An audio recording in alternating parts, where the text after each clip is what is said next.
Le sud pour moi c'est le bleu, c'est la chaleur, c'est le soleil, la lavande, la chaleur, rosé. C'est tout ce que j'aime, c'est là où j'aime vivre, tout simplement.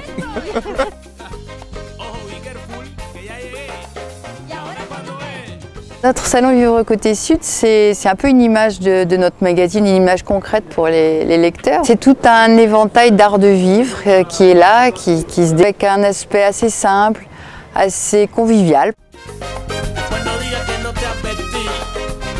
Le salon a été mis sur le thème du soleil. Il correspondait à nos envies aussi par rapport au magazine. Il y a beaucoup de jaune, donc on l'a mis en valeur. On a fait des pontons de plage sur le bassin.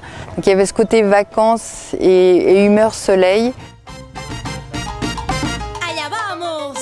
Il n'y a plus de déco linéaire, d'un global. On mélange des influences du design avec des créations plus ethniques, des pièces de vintage, des matières.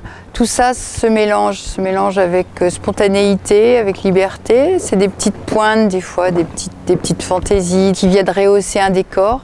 Il n'y a pas de couleur unique, c'est plus des accents. Le salon pour ça est un bon reflet parce qu'en fait tout le monde peut grappiller des tas de petits coups de cœur et la vraie déco elle est faite de ça finalement, de vrais coups de cœur. C'était d'abord cette petite caravane qu'a décorée Andy Art et qui est sur notre salon, qui est sur notre magazine aussi et qui est un symbole des vacances, de la liberté, des couleurs et c'est plein d'audace.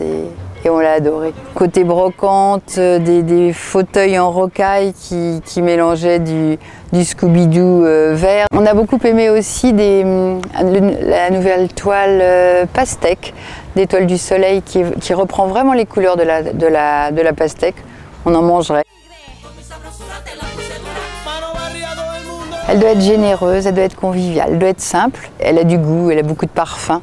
Ça s'entremêle. C'est pas des recettes compliquées et c'est vraiment un instant de vie. Et c'est ça qu'on essaye de donner. Pour moi, la cuisine, c'est ça. C'est de la vraie vie aussi.